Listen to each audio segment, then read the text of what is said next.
chant at your own pace. Om. Om. Om. Om.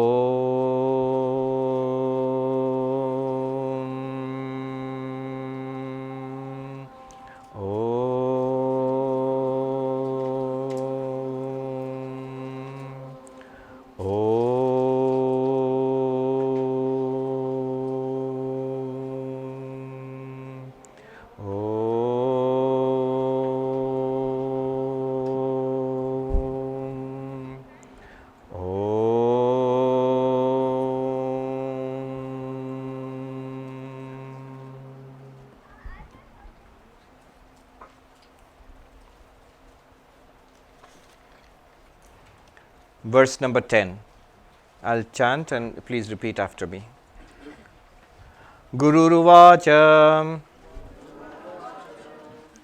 Satyamaha Bhavanatra Viganam Naiva Vidyate Hetu Padartha Bodhohi Hetu Padartha Bodhohi Vakyartha Vagateriha Vakyartha Vagateriha. The teacher says, you're right when you say that the knowledge of the meanings of the words in a sentence is essential in order that one may be able to understand its meaning. So, when the teacher said, all you need to know is Tat Tvamasi, that thou art. And the student said, but I don't understand. Why don't you understand? Well, to understand a sentence, I need to know what do you mean by that? Well, that's Brahman, that's Paramatma. Yeah, but what's Brahman? What's Paramatma? And what do you mean by you, thou? It's Jiva. Jiva is sentient being. What is that Jiva?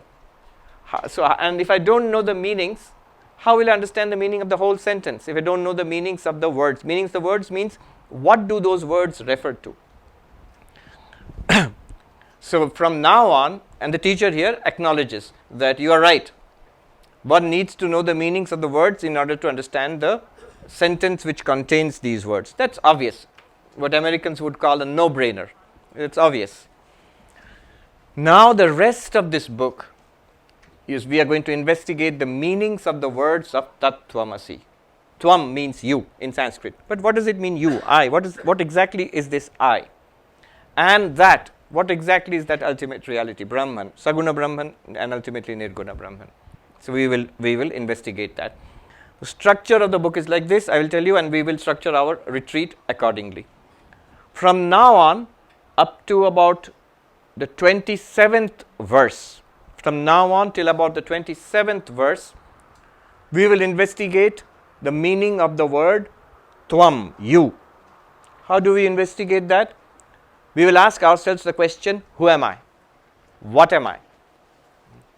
So that's basically the bulk of the book, an investigation into what we are, what am I. And we are going to spend maximum amount of time on this. From now on till verse number 27, we are going to spend this session and the next one in the afternoon and the last one today. Then from the next verse after 27, from 28 onwards, there will be a few verses which will discuss that. Tat Tvamasi, you are that, discuss that. That is, they discuss God or Saguna Brahman, Sri Vallabha, Vishnu. What is that ultimate, that reality from which the entire universe has come? We'll talk about that. And the last portion will be how then, once we have understood the meaning of Tvam and Tat, thou and that, you and that, how do we now understand the meaning of the sentence, you are that, Tat Tvamasi? So that will be the next part. And then finally there will be a conclusion which will show you how do you get the benefits of this? How do you become enlightened and get the benefit of it? So this is the structure of the book, and our retreat also will be structured accordingly. Today we will do just who am I? And Sankaracharya devotes a bulk of this book to that question, who am I or what am I? What exactly am I? This is crucial, especially if you say one session which is the most important in the whole retreat is this one. And then tomorrow the first session, or the second session basically will be devoted to Tat, Saguna Brahman, Ishvara, Bhagavan. And then the last two sessions will be devoted to will be given to finding out the meaning, extracting the meaning of the sentence. The process of extracting the meaning of the sentence is called Vakyavritti. That is the title of this book. Vakyavritti. Vakya means sentence. Vritti means the procedure for interpreting it. What is, or literally the interpretation, the mode of interpretation. Vritti is just a mode. So, vritti means how do you understand the sentence Tattvamasi. That's the meaning of Vakyavritti. Vakya, sentence, not any sentence. Tattvamasi, you are that. Vritti, method of understanding it.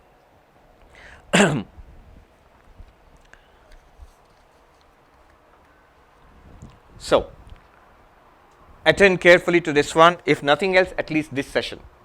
Now, hopefully everything.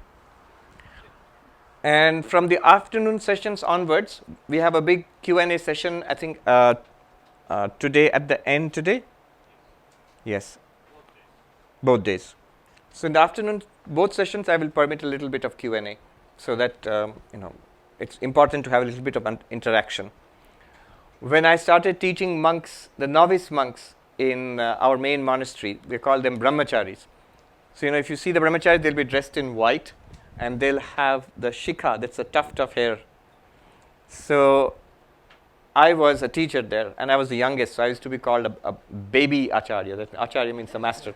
But I and a very senior monk told me, the principal, the head of the entire institution, told me, ask questions in between. Then you'll be horrified at the state of affairs. Because when you are teaching, they will all shake their heads. Do you understand? Yes. And the tuft of the hair will swing back and forth. In Bengali, it's much more funny in Bengali. I'll tell you in Bengali, is what I just said. প্রশ্ন করবে নাহলে তো সবসময় মাথা নাড়ছে and টিকি নেড়ে বলবে হ্যাঁ সব বুঝেছি প্রশ্ন করলে দেখবে কি ভয়ানক অবস্থা. If you ask a question to them, then you will realize what a horrific state of affairs it is.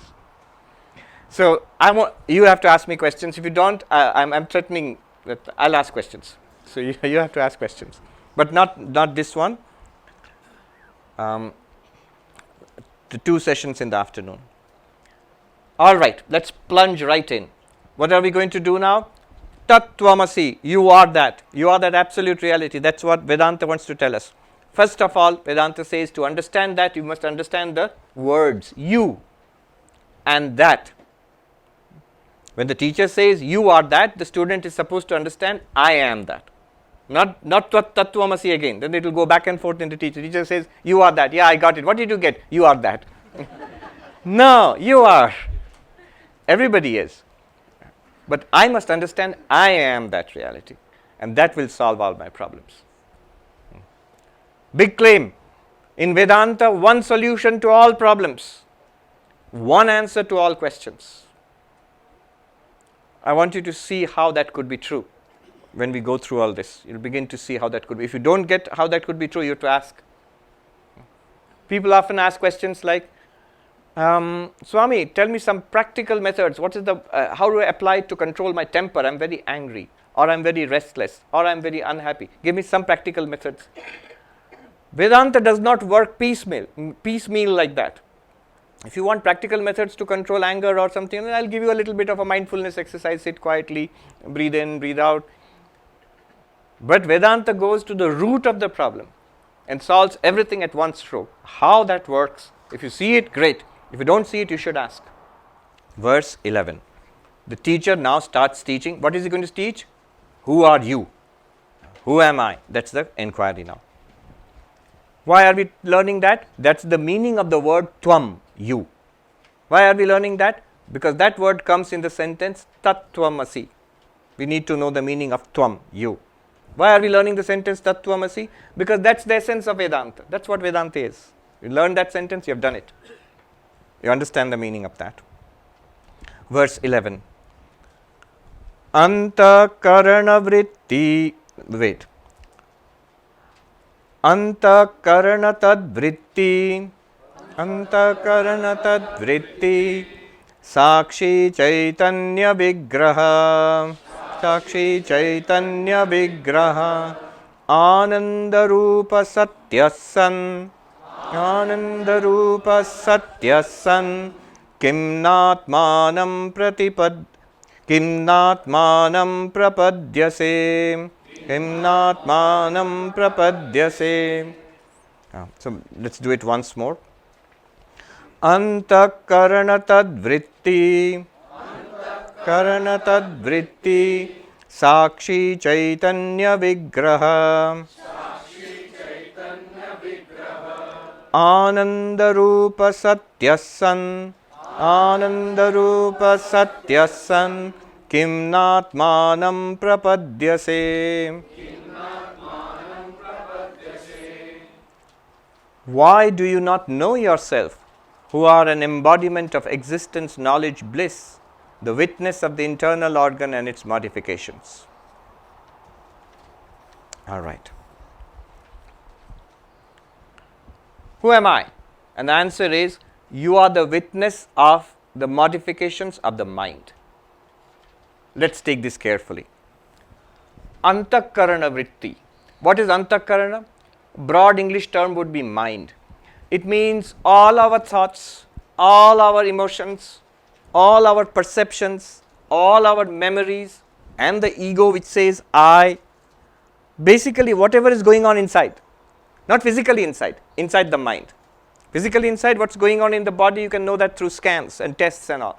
But what's going on as a first person perspective, what you are all of us, we are experiencing right now, all the thoughts, feelings, emotions, ideas, these are called antakarana vritti. Literally, antakarana means inner instrument. Inner instrument. What instrument? And are there outer instruments also? Yes, there are.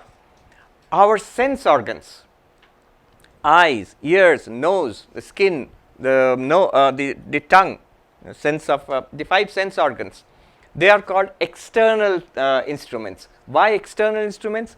Because they put you in touch with an external world. With the eyes you see forms, with the ears you hear sounds right now, with the tongue you just tasted tea or coffee. From the external world, impulses, information is coming in, experiences are the inputs are coming in through the gates of these 5 instruments. So they are your external instruments. You deploy them to get inputs from the world outside. They are in touch with an external world, so to say. But what happens? Where do all these inputs they come in? They come into the mind. All the information is dumped in what I generally call the mind. In Sanskrit, in Indian philosophy, there is a more technical, specific term, antakarana. From the external instruments, the data gathered is dumped into the inner instrument. It's like a processor inside.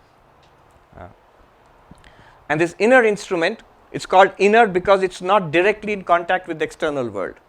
You can't see directly with the mind. You need the eyes to see. You can't hear directly with the mind. You need the ears to. Just you cover the eyes, mind can't see anything. But the mind is also necessary, because if you are distracted, I can talk Vedanta by the hour, nothing will get through. Ears are there, Vedanta is being taught, the voice is there, but mind is not attentive. So mind, inner instrument, must be aligned with the external instrument, which must be aligned with the inputs coming in from the world. So this is antakarana vritti. Antakarana, the inner instrument. Even more in depth, if you want more fine-grained analysis, the inner instrument has 4 components. Mana, buddhi, chitta, ahankara. Mana, buddhi, chitta, ahankara. What do they mean? The Sanskrit word manas actually corresponds to the English word mind. But the English word mind is broad, ambiguous. It includes everything. Manas is a specific faculty of the mind where processing is going on. Sankalpa vikalpatmakam mana. Where information has come in and processing is going on. Is it this or is it that? various kinds of data is pouring in. That's the state of an inner instrument that is called mind. Now when the processing delivers a result, I get it. He just said Tattvamasi, I got it. Okay, this is he teaching me from the Upanishads. This is buddhi. This state of the inner instrument is called intellect. The power to understand, to comprehend, to get it. Oh, I got it. When we all did math, we all had this experience. I'm trying to work out a problem. I'm trying to understand, trying to get it. That is manas. It's working. Mind is working. I got it. That's intellect. I got it. Buddhi. And then we cannot do anything without a storehouse of information of all our accumulated knowledge, impressions from the past for years and years, since childhood. This storehouse is called chitta, memory. And there is one more faculty in the inner instrument called ego, ahankara. What does this ego do? It sort of coordinates and unites all these activities. So when the mind is thinking, what's our experience? I am thinking. That's the ego, ahankara. When you see something, eyes are seeing, mind is processing, memory is giving inputs from past experience. But what does the ego do? I am seeing. When you understand something, you get joy, the understanding is there. You have understood something, what does the ego do? I understand. No, the intellect understood. But the ego says, I understand. And it's an important function of the mind. It is, we might call it an appropriating function, which all the activities which surrounds the ego, all of them are connected and coordinated and united by the ego. That's what makes us feel like one individual being, ego, aham. But it's also an activity of the mind. It's not really you. It's also antakarana vritti. Vritti here, just like Vakyavritti. It's just a movement, a modification. Modification of what? Modification of the mind, modification of the intellect, modification of the memory. All of these are antakarana vritti. This is what's going on inside us. This whole information processing. Feelings are also included in that, emotions. Antakarana tadvritti, the inner instrument and all its modifications. Antakarana tadvritti. Remember, whenever we do this, it's very important not only to listen carefully, one, not only to understand, two, but also to track it in your own experience. So he says antakarana tadvritti, a mouthful, Sanskrit mouthful. It just simply means what's going on inside me right now. That is antakarana tadvritti. Okay, so here is the thing. Crucial insight. Without Vedanta, we all generally identify ourselves with antakarana vritti. What does that mean? That's what we think we are. If you're really asked, yeah, Swami, I know I'm not really a body, but I'm an embodied, embodied what are you? I'm a person. I'm a mind. I think, I feel, I remember, I have a personal history. This is antakarana vritti. And this is exactly what we think we are. And right now, Vedanta, the Guru is telling the student, the meaning of you, the word you, is not antakarana tadvritti, is not the mind or the thoughts in the mind, is not the identity or the thoughts about the identity, is not your memories or your personal memory, that this is who I am. Not that. That's not the meaning of the word you. What does you refer to? What does I refer to? Antakarana tadvritti sakshi. You are not the activities of the mind, the inner instrument. You are the witness of that. You are that which experiences the movements of the mind. If there are thoughts, they are experienced by you. If there are no thoughts, the absence of thoughts is experienced by you. Notice something very interesting. If I am the thoughts themselves, then at any moment, if there is an absence of a thought, if the thoughts stop, then I'm not there. See, what am I? I am thoughts. I am mind. So if the mind stops in meditation or in deep sleep or just blank mind, which can always happen in a Vedanta class. What are you thinking? Nothing. Blank mind. If I am the mind and the mind stops, then I should say that I am not there anymore. But does anybody ever have any kind of experience as I was not there? To have an experience, you must have been there. That which experiences the vrittis of the mind, the activities of the mind, that which experiences the absence of the activities of the mind, that one is called, is you, it is the witness, Sakshi. Alright? But what's it made of? What is it exactly? If you tell me the body, I know, this is body, I can see, it's made of skin and bone and flesh and all. If you tell me mind, well, it's sort of vague, but I get it, what you mean by mind. My thoughts, memories, ideas, desires, understanding, not understanding, all of that, that bundle is the mind. Yeah, I get it. But now you say Sakshi. What is that? I mean, like, I understand I am something that is experiencing the mind, but if I'm something that's experiencing the mind, what is it? What's the material out of which that Sakshi is made? What thing, what kind of thing is it? It's not a thing, but what kind of thing is it? Chaitanya Vigraha. What kind of thing is it? It's consciousness. It's consciousness. It's awareness. I'm using words in English in sort of interchangeably because there is no direct corresponding word for words like Chaitanya. In Sanskrit, many words are there to denote pure consciousness. Chaitanya, Chit, Samvit, Chiti, Bodha. Many of them we'll come across in this book. So look at the sentence.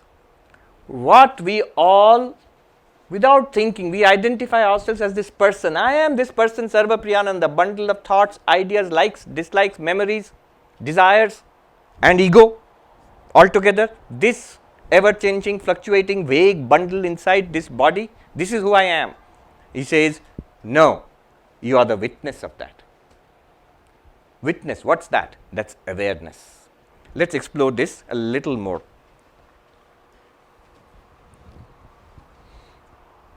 One good way of doing this is using a method called Drigdrishya Viveka. You will have to do this in your own experience now. Remember, listen to what I say, understand what I say, and then experience it. Suppose you say, but how will I experience it? My answer is, you already are. I'm just asking you to notice and experience. It's like saying, open your eyes, look at this, see the bottle of water. Now if you ask, how will I see the bottle of water? Just see. It's already present. Exactly like that. Well, not quite, but almost like that. We will see now. All right.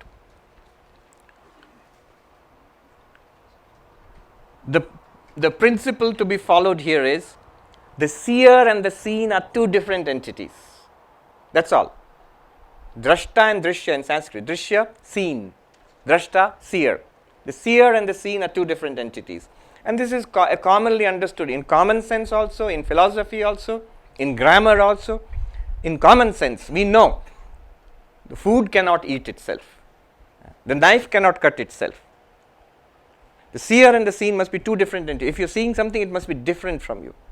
If you're eating something, the food must be different. Once it's in your tummy, it's you, but before that. So the seer and the seen must be two different entities. That's all. Let's start. For this, you have to keep your eyes open. I'll tell you when to close your eyes. Some of you already closed your eyes. You're jumping ahead.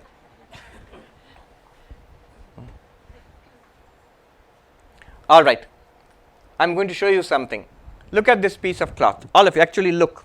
As simple as that. Take a look. Now, be aware, this orange cloth, the Swami is, I'm also doing it with you. The orange cloth, I'm seeing the orange cloth. Good.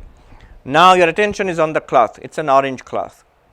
Now, draw your attention back to the seeing eye.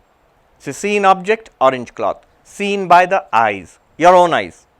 Draw your attention back to your own eyes. Okay. I'm dropping the cloth.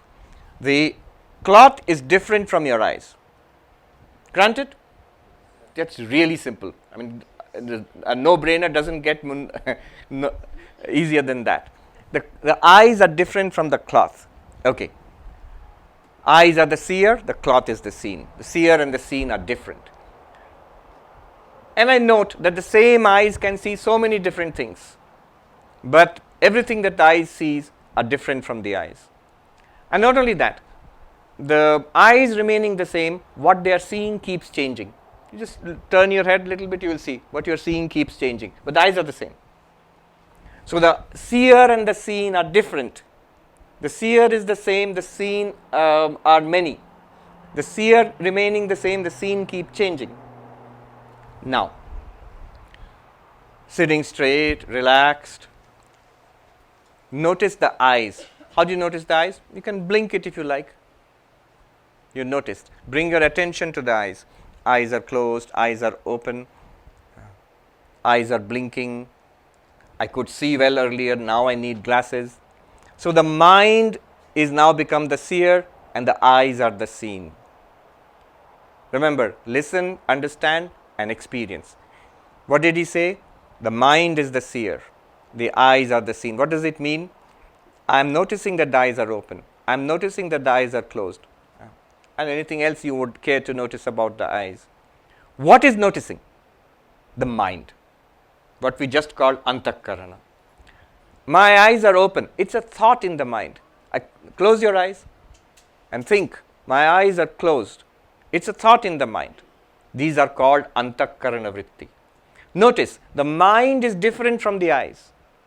They are two very different kinds of things. The eyes is a kind of organ, physical organ. The mind is whatever it is, it's not a physical organ like the eyes. So mind is different from the eyes. Seer is different from the seen. Not only that, the same mind can see not only the eyes, the various conditions of the eyes, also experience the ears. Ears and sound are very different from eyes and seeing. Nose and smell are very different from sound and sight. But all of them are heard, such variety are experienced by the same mind. Mind is the seer, different from the sense organs. And the mind remaining the same. Same means mind changing into mind. Antakarana vritti into more antakarana vritti. But the variety of inputs from the senses keep coming and going. Seer and seen are different. Seer is one, the seen are many. The seer remaining the same, the seen keep changing. And now go deeper. With your eyes closed, think a thought, any thought. ABCD, Vakyavritti. And notice that the thinking of that thought ABCD was an experience. You felt it, you saw it, or you experienced it. If you experienced it, then that vritti, the thought, is an object, is a scene, drishya, and you experienced the thought. You cannot deny it. Look at it in your experience. You, the experiencer of the thought, you are the witness of that thought. I'll repeat again. I am experiencing my thoughts. I am experiencing the thoughts. Then the thoughts are drishya, seen, and I am the seer. Then I must be different from the thoughts, because seer and seen are different. I am aware of the thoughts, but I am not a thought. Thoughts come and go. Seer, the seen keeps changing. The seer is one, does not come and go. Thoughts are many. How many different thoughts we have? Somebody estimated every waking day we have 16,000 thoughts in a day. Mostly trash. Otherwise you would be a genius. But we are the same. I, the same Sakshi, witness, I light up. I experience 16,000 or thousands and thousands of thoughts. I am one. Thoughts are many. I am unchanging. Thoughts are changing. I am separate from the thoughts. This eye, you can gently open your eyes now. So I am using eyes in two ways. Vertical eye, and horizontal eye. You can open your eyes now. And so the teacher is saying, Sankaracharya is saying, Sakshi, you are the witness, you are the seer, drashta of what? Antakarana tadvritti. Immediately we feel, I never thought of that. Let me experience that now. Let me experience the way I saw the world, the way I experienced the eyes, the way I experienced the thoughts. Now let me experience this Sakshi, this witness. Don't do that. This is a crucial insight in Advaita Vedanta. Please carry it home with you. Strong objectifying tendency all the time. The moment we hear of something, know of something, read about something, we want to experience it. What's wrong with that? We want to experience it as an object. What's wrong with that? Nothing wrong, as long as it is an object. But when it is a subject, you will never be able to objectify it. I, the witness consciousness, is the pure subject. It is you. It's never going to be an object which you are aware of. Quite obviously, logically, the pure subject can never be objectified. In the first verse of Drigdrishya Viveka, Drigeva natu drishyate. The seer is never the seen. Don't try to see the seer. You look disappointed. Oh, we won't see the seer. No, it's much more important than seeing the seer is being the seer. You are the seer. You are the drashta. You are the sakshi. Choicelessly so. You always were. You are now. Whether you accept it or not, whether you believe it or not, whether you agree with it or not, you are still that witness consciousness. As one sadhu said, Tum jano ya na jano, tum mano ya na mano, tum hi Ram. Whether you know it or not, whether you believe it or not, you are Rama, you are God, you are one with God. So that drashta, that sakshi, that consciousness you are, never try to objectify, because you cannot objectify that. 1. You need not objectify that. 2. And you must not objectify it. 3. Why can you not objectify it? It is the pure subject, the one seer of all that is seen. So you cannot objectify it. It's impossible. If you say, I have now known my Atma, then whatever you may have known, it's not the Atma. It's the one which knows, one which realizes, one which sees, one which illumines. 1, you cannot do it. It can't be done logically. 2nd, you need not do it. The benefit that you are going to get, we might feel that, oh, but I came to be enlightened, I came to realize the truth, I came to know the truth, but you are not telling me you cannot know it, so then it's impossible. No, you need not know it. You need to be it. And you already are it. That is what is being revealed by this teaching. You need not objectify it. You are that. And you have to know that you are that, and that's where all the benefits will flow from. Not only that, you must not objectify it. If you try, you cannot objectify it, but if you try to objectify, and which we will all do, the moment more you learn about Vedanta, the more sort of subconsciously a desire bubbles up to know this, which is trying to grasp it by our own knowledge. But you must not, because ultimately, in depth, that becomes a very subtle and powerful obstruction to enlightenment. A subtle and powerful obstruction to enlightenment. Notice the paradox of it. We must have the quest, who am I? What am I? Otherwise, spirituality, Advaita Vedanta is impossible. And yet, as we go deeper, one must step back from that quest of objectifying that who am I or what am I. Start with what am I? And I'm asking you to do something crazy. Start with what am I? Don't you dare find out what am I. When Ramana Maharshi instructs people, teaches people, find out who am I, he's not expecting an answer. He's not asking you a question. And, oh, Maharshi, I understand your question. I'm now submitting my assignment, 15-page essay on who am I. No. You must realize it intuitively. So, Sakshi. And that is the nature of consciousness. Chaitanya Vigraha. Once more. Pure consciousness. Witness. Let's see. Actually try to do it. I will, short exercise. Same exercise. Look at the cloth. Look, actually, with eyes. I'll do it with you. Looking at the cloth. Seen. Eyes are the seer. Eyes and cloth are different. Close the eyes. Open the eyes. Close it once again. I noted my eyes were open, they were closed, and they were open again. That which noted the opening and closing of the eyes, that is the mind. The mind is the seer, the eyes are the seen now. The mind is different from the eyes. But these thoughts in the mind, eyes are open, eyes are closed, all of these thoughts also I have experienced.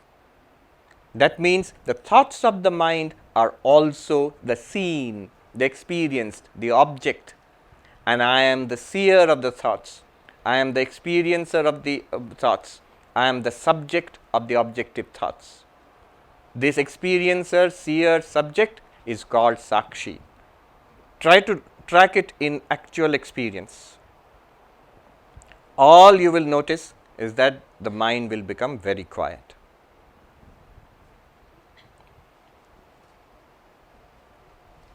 Gently open your eyes. I have not pointed out pure consciousness to you. If you successfully do what you have done, you will find a quietness, a blankness. What is consciousness? Consciousness is that to which this blankness appears.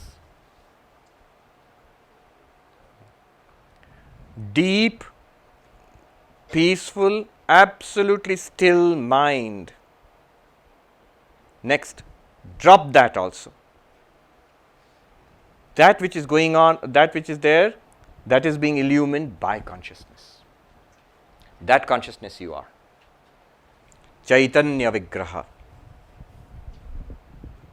And then, let's go on. Here he does not neglect to mention Satyaha, Satyasan. This consciousness is also existence.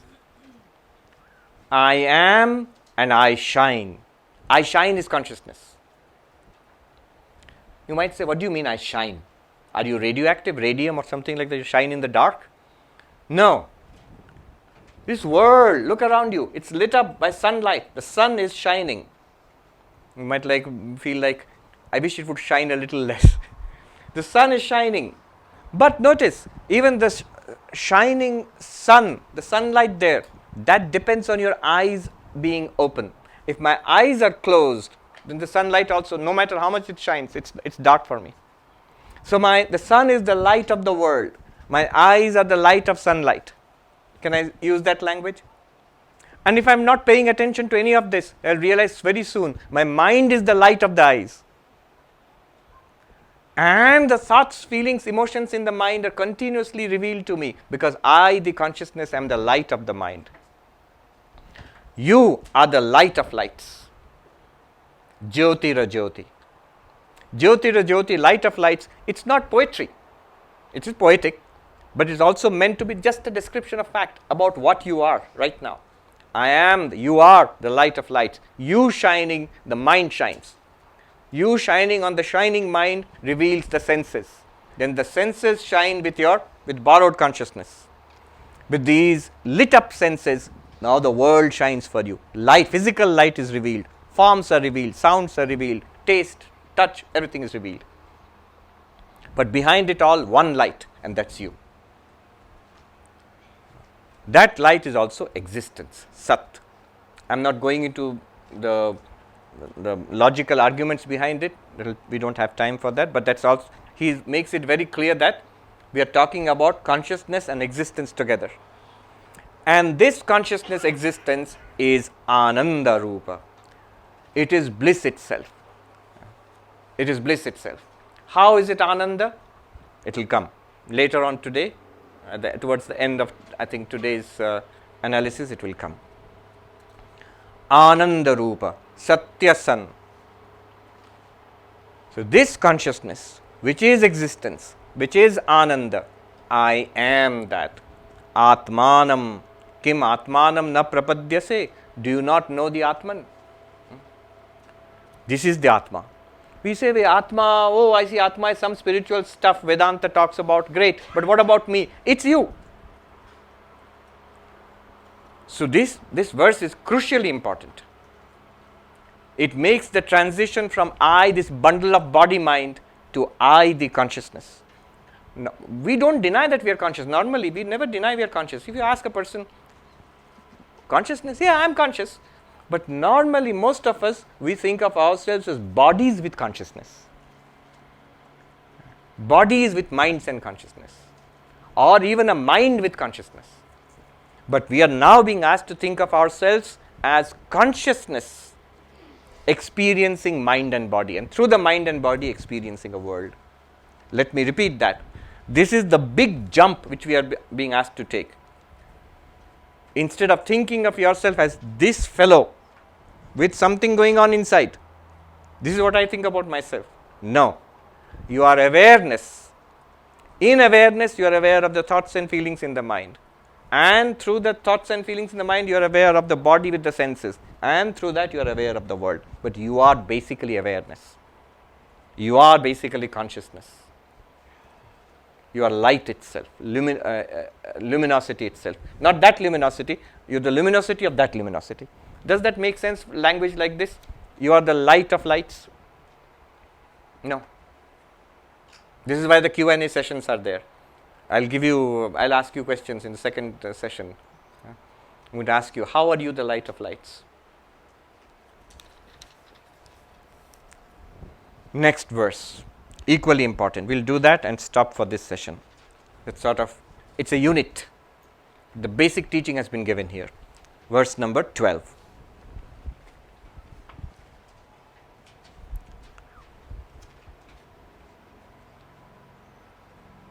Satyananda Swarupam Dhi Satyananda Swarupam Dhi Sakshinam Bodha Vigraham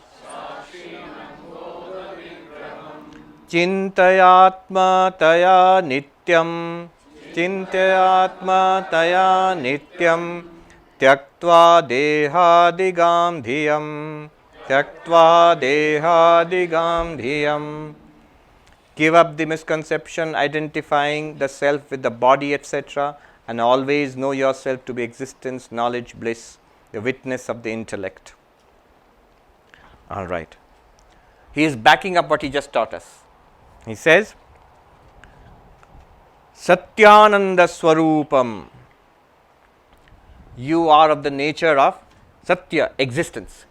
You are. I am.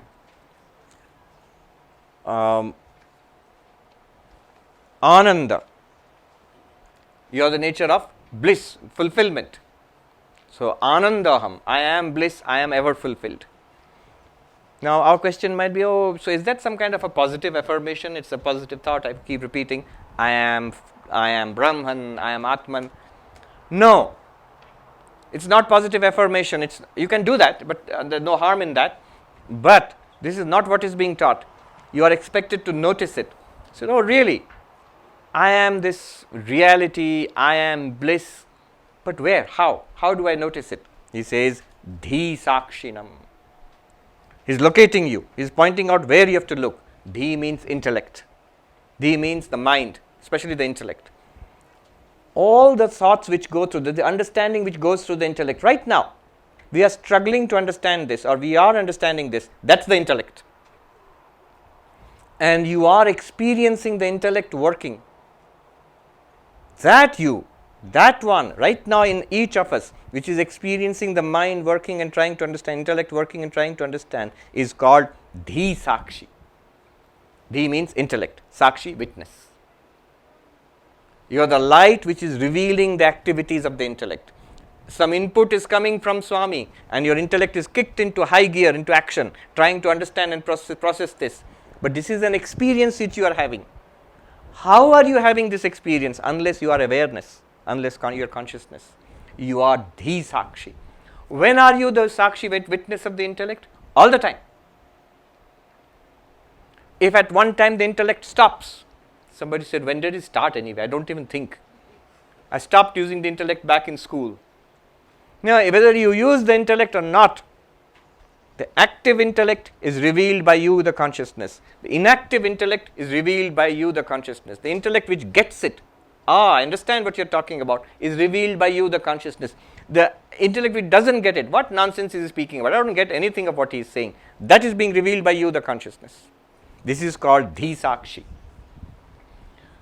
In one of the hymns to Sri Ramakrishna, it is there, the words, very beautiful words, very evocative. Buddhescha sakshi nikhilasya janto yo vetti sarvam nachayasya vetta. It's talking about Sri Ramakrishna. And those who are devotees will say, oh, we believe in Sri Ramakrishna. I also believe it is an avatar. Avatar of whom? Of God. As Sri Vallabha, we spoke about avatar of Vishnu.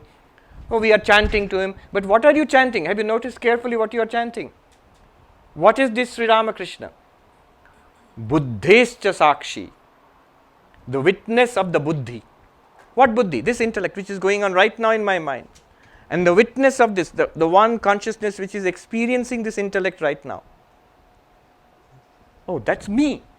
I am experiencing intellect. Well, that's Sri Ramakrishna. That's God. Nikhilasya Janto, in all living beings, the activity of the intellect is being is being experienced by that one consciousness. Yo vetti sakalam, the one who sees or illumines all first person experience, wherever it's happening. Nacha yasya vetta, but there is no one who knows that one. There is no knower of the knower. There is no knower of the witness. Why? Because you cannot objectify it, you need not objectify it, you must not objectify it. And we sing every day, those who do the arati of Sri Ramakrishna. Jyoti ra jyoti ujala ridhi kandara, light of lights shining in your heart. Heart here means, Sankaracharya explains, buddhi guhayam, in the cave of the intellect. What is the light shining in the cave of the intellect? Not a physical light. It is consciousness. And that's what you are. So is dhi sakshinam. The importance of this, you can say you are Sat, Chit, Ananda, you are Brahman, you are one with God, all that's cool, but how do I feel it? You must show me something that I feel or experience. Here is it where you feel it. As the witness, as that which witnesses your intellect. Hold on there. What's that made of? Bodha Vigraham. A new word has been introduced. Bodha. Bodha means awareness, consciousness. Same as Chaitanya. You are made of Bodha. Literally awareness, literally consciousness. All the time shining. Now, next he says, Chintaya Atmataya Nityam. Important instruction. Have you got it so far? I think so. So, in ancient times, we were forced to memorize, or not even ancient, in our schools, traditional schools, Vedanta, you have to memorize it to make sure that you at least the information has been downloaded. You'd be surprised at how many people come to philosophy classes, Vedanta classes, spiritual classes, and they're thinking their own thoughts. Something gathered from here, something gathered from YouTube, from the net, from a few books, and some general conception. Put it aside. Have you heard what the teaching is? Step 1. Step 2. Think well upon it. Do you begin to get what is being said? Yes. And then stay with it. He says, Chintaya Nityam. Stay with it. How long? As long as it takes. Stay with it. How will I stay with it? What do I do with it? Atmataya. Very crucial. Atmataya means as I, me, myself. The mind plays a trick. I understand now what you're talking about. There is pure consciousness, and that pure consciousness is not a body, not a mind, it's never changing, it's not born, it does not die, it is free from all desires, it's luminous, it's wonderful. That's great, but I have so many problems. My problem is that my son doesn't listen to me, or my daughter is not taking the honors class, which is I want her to take in school or college. No. You're still thinking of yourself as this person, body, mind. What he's telling us, that pure awareness which we are talking about, always stay with it as I am that. I, me, myself, that's what I am. Otherwise, that I, me, myself will be this person, this body. I am awareness. I am of the nature of pure light, not as a slogan, as actually noticing. Chintaya Atmataya. Own up to it. Crucially for Advaita Vedanta, this is the sadhana. I understand Brahman, I understand Atma, I understand Sakshi, I understand consciousness. Now take the big bold step of saying, I am Brahman, I am Sakshi, I am consciousness. When Advaita Vedanta teaches Aham Brahmasmi, see how radical a teaching that is. Aham Brahmasmi means I am Brahman, or I am existence, consciousness, bliss. What does that mean? It means if I am Brahman, I am not the body, not the mind. I am awareness. That's one part of it. I am Brahman, I am awareness. The other part of it is also equally stunning. Brahman is nothing but you. It's not included, we'll come to that. It's not including many things and you also. It's just you. There is no God but you, and you are nothing but God. This is the teaching. That monk who touched the Swami in the head like this and then said, there, that consciousness which reacted that way, that reaction, from where that reaction came, that consciousness, that light, there is no God other than that. Very precisely worded. He also added a rascal that need not be added. There is no ওই ছাড়া কোনো শালা ভগবান নেই. Aham Brahmasmi, I am nothing but Brahman. Sankaracharya says, Mano buddhi ahankara chittani naham.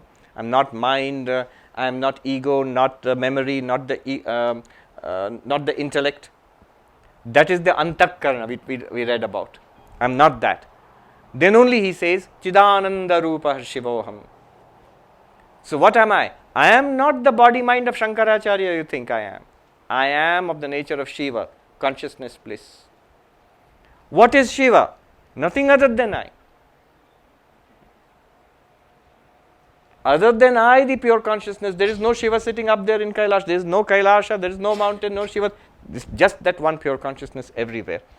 That one alone is appearing as all this. Anyway, but the instruction here is stay with it, stay with it. When will I stay with it? All the time. In meditation only? No. In meditation, very good. Out of meditation also. With eyes closed, with eyes open. In Vedanta class, outside Vedanta class.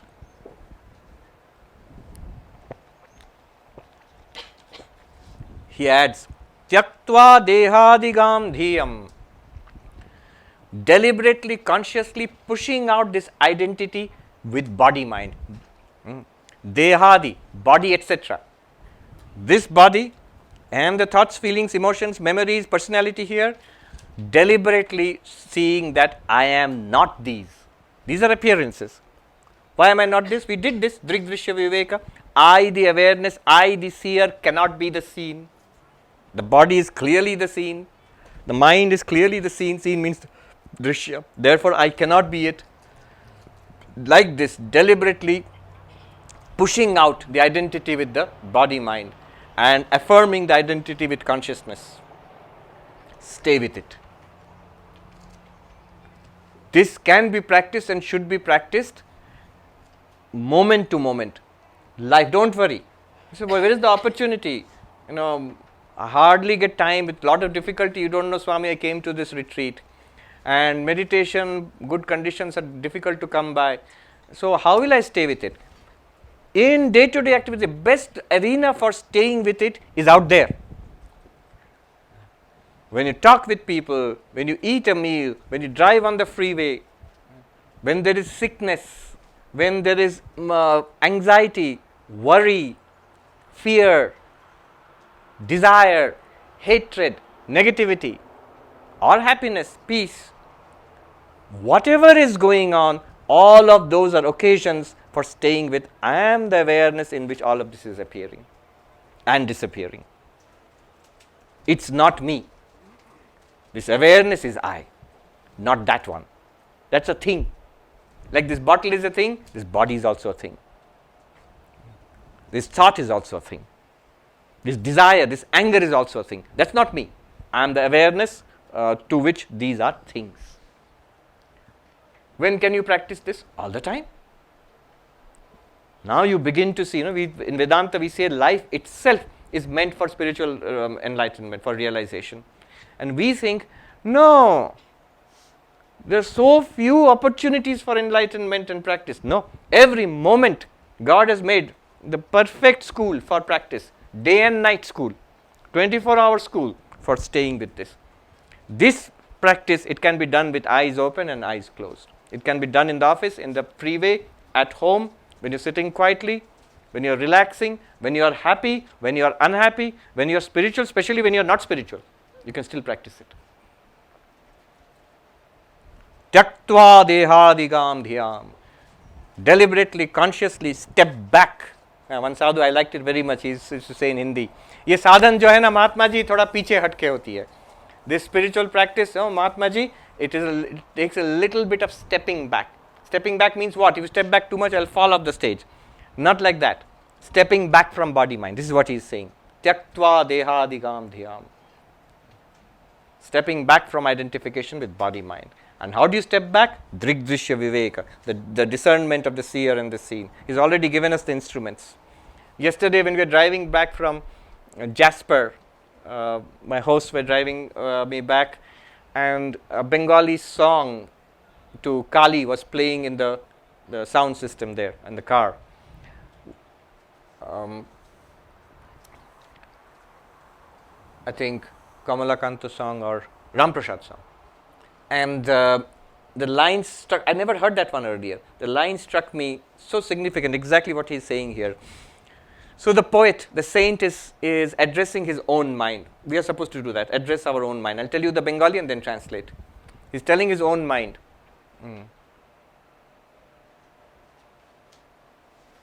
That moner shotto mone rekhe thak na tui roshe boshe.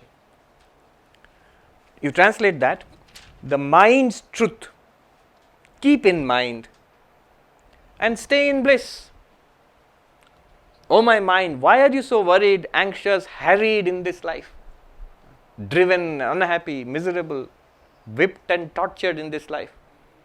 Keep the truth in your, the truth which is in your mind, moner shotto. What is the truth in the mind? This one, which has just been implanted. Sankaracharya has carefully implanted this truth in your mind. What do you have to do? Mone rekhe. You have to deliberately keep it in mind. It's not enough. I read about it, jump back into the life, and then come back next class and complain to Swami. Swami, it sort of works when I'm in the class and just listening to you, but when I step out it's all gone, when I go back into my life. But that's where you're supposed to hold on to it. That's the practice. Moner shotto mone rekhe. Keep it in mind. How do you keep it in mind? Attention. I forget, Swami.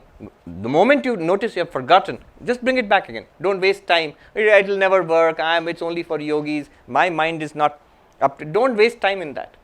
The moment we notice that I have dropped that identification with consciousness, bring it back. Every moment is an opportunity.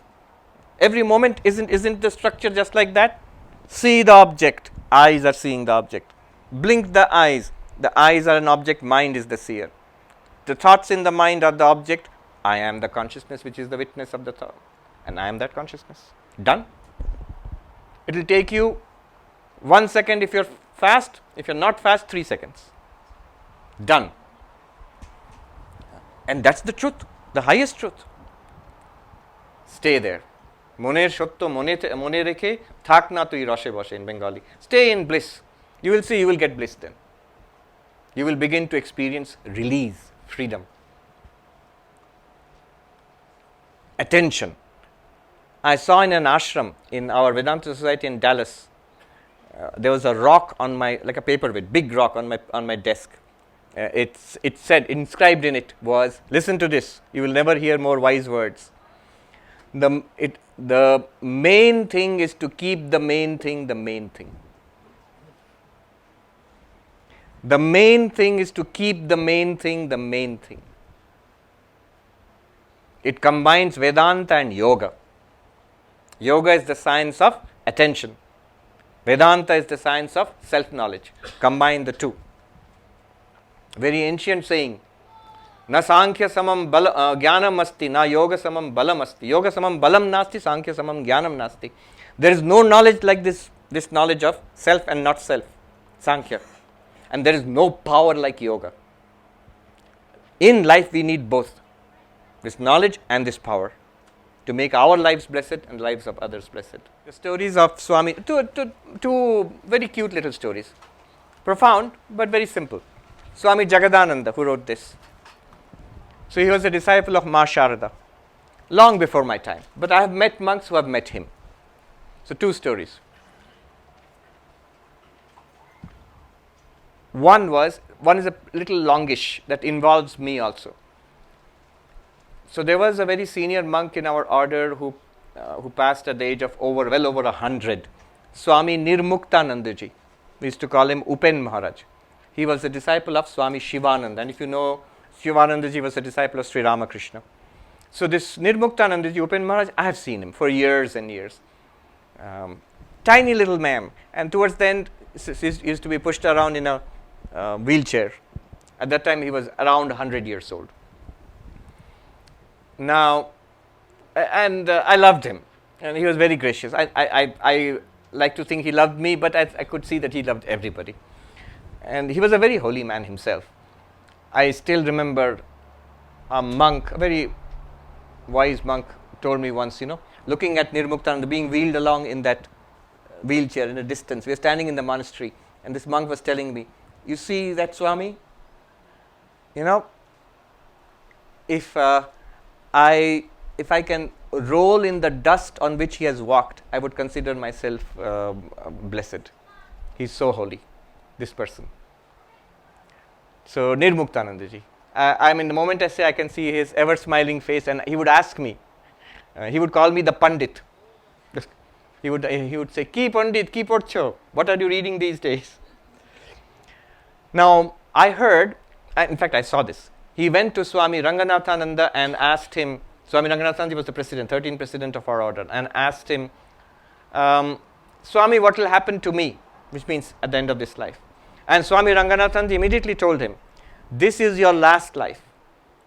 I shall come again, but you do not have to come again. So this was told to him. And when he told him this, I had not heard him. Because this Nirmuktanji used to come to Ranganathanji and once in a while ask him, what will happen to Amar Ki Habe Maharaj? Now after that he never asked again. I wanted to verify this because I heard this saying, so I wanted to verify it from Upen Maharaj's own lips. So one day I saw Upen Maharaj sitting on the Holy Mother's temple. If you have seen Belur Math near the Ganga, he was sitting there on the floor. So it was afternoon, a lot of people were coming and going. I went up to him and bowed down and said, I have a question, Swami. And I said, did Swami Ranganathanji, you asked Swami Ranganathanji what will happen to me at the end of this life? And then he said to you, and before I could complete it, the Swami himself told me, yes, he said, this is your last life, I will come back again, but you do not have to come again. So it was confirmed. And look at the caliber of this man, Upen Maharaj, instead of talking about himself, he says, look at the quality of Swami Ranganathananda. He does not even want mukti. He wants to come back and do Swami Vivekananda's work. I said, Swami, leave all that aside. I was more excited about his imminent liberation than he was. I said, the Swami has blessed you that you will get moksha in this life. He was unmoved. His answer, such common sense, His answer was in Bengali, "Han dekha jat Mahapurushar Ashirvad." Well, let's see. It is the blessings of the Mahapurusha. Mahapurusha was Swami Shivananda, his guru. Then I asked him, how does an enlightened person see the world? Because I have this intuition, I still have, that he was enlightened. How does an enlightened person see the world? Is it like there's one existence, consciousness, bliss, and this whole world, after all, what is it? Is it like a shadow, like a movie or a shadow on that one existence, consciousness, bliss? And then I still remember, he paused for a moment and he said, no. Why like that? It is not two, it is one. Okay, make of that what you will. I also made of it what I... And then I asked him the real question which was in my heart. Swami, are you seeing it like that now? He smiled. He knew I was asking him if he was enlightened, Brahmagyan. He smiled and he said, let me tell you a story. Okay, it goes like this, story within story. Let me tell you a story. Many years ago, Swami Jagadananda, his Swami, he was well known in our order as a Brahmagyani. People used to say that he is an enlightened person. So out of curiosity, Swami Buddhananda, I know to get all the names right, so many Swamis around. Swami Buddhananda was the head of the New Delhi Ramakrishna Mission, a very great scholarly monk. So he asked Swami Jagadananda, I'll tell you in Bengali and translate, Moshai, apnar ki Brahmogyan hoyeche? Shobai bole? Well, sir, are you enlightened? Everybody says you are enlightened. And then Jagadananda says, this Swami, he said, apparently he had this loveliest of smiles. He smiled a little and he said in Bengali, Ami bolle ki tomar bishwash hobe? If I say yes, will you believe me? So Upen Mars told me this story. Remember, this is happening in Belur Math on the bank of the Ganga in Mother's temple. He told me this. I immediately understand what he meant. I bowed down to him. I still remember. I touched his feet and I said, all right, Maharaj, I've understood what you wanted to say. So that story within story. And the second story I know about him, little anecdote. He was in his old age staying in the ashram in Dehradun. It's near Delhi, to the north, a place called Kishanpur, just on the outskirts of Dehradun. It's now within the city. It's a big city now. So we have a beautiful ashram there, and he used to stay there. And a brahmachari, young novice, who used to notice this Swami, who was reputed as an enlightened person and a great scholar of Vedanta. After all, he's translated this book and many other books, and extraordinarily precise translations. I mean, if you have the feel for it, you will notice the quality of the translation says something about the translator's mind. So here is a really great mind, very, very luminous mind. Now, this Swami, who is supposedly an enlightened person, what does he do? Early in the morning, he goes to the garden and he picks flowers from the flowering plants and collects them and takes them to the shrine for the daily worship of Sri Ramakrishna. There is a pujari who does that, but he collects flowers for that. So this brahmachari was confused, and this brahmachari went and asked the Swami, in Bengali, I'll tell and translate, Maharaj, apni ekhono phul tolen? You are doing this, it's a very devotional, dualistic, ritualistic kind of practice. The thought behind it is, the idea is if you are an enlightened person, maybe you should be giving Vakyavritti classes or being in Samadhi or something like that. And flowers and shrine, it's for beginners like me. That was the idea. He just asked, so even now you are collecting flowers from the garden for the worship in the shrine? And then again, that same smile. He was apparently a very tall man, looked down with that same charming smile and he said in Bengali, Tahole tumi bolo ami ki kori? In Bengali, I'll translate. He says, well then, you tell me what I should be doing. Please tell me it's a very profound answer, which tells you the enlightened person, the Brahmagyan, is perfectly comfortable studying Vedanta, remaining in Samadhi, doing ritualistic worship in the temple, serving food in the kitchen, driving to work, fighting a battle like Arjuna in the battlefield, any activity in the world, no activity at all, in the midst of 1,000 people, in absolute silence and solitude, the Brahmagyan is perfectly all right. It's all the same. It's all the radiance of Brahman. We think crowds, we are spiritual. I don't like crowds. I must sit on top of the ice field in Athabasca Glacier there. That's the nice place. It's a little cold, but that's the place for me. Then only I'll be enlightened. Sri Ramakrishna, Swami Shivananda, he was the president of the order. In old age, he's being driven around. There is a big festival after the birthday of Sri Ramakrishna, Shadaran Utsav in Belur Math. Thousands and thousands, literally 50 to 60,000. No, in that day, more than 100,000 people visit the temple, filled with crowds. And he's being driven around in those early 1930. So in a car there. And he is full of joy. You know why? The way they explain it, this is very indicative for us to learn. He says, have you seen a chandelier? A chandelier? There's a light and there are all those crystals. They all sparkle with light. All this is like all these thousands and thousands of people. It's like the chandelier of Brahman. Everywhere you see sparkling awareness, this one consciousness blazing forth in so many different ways. That same consciousness in that man, in that woman, in that child, here seeing, here smelling, tasting, touching, eating, walking, talking.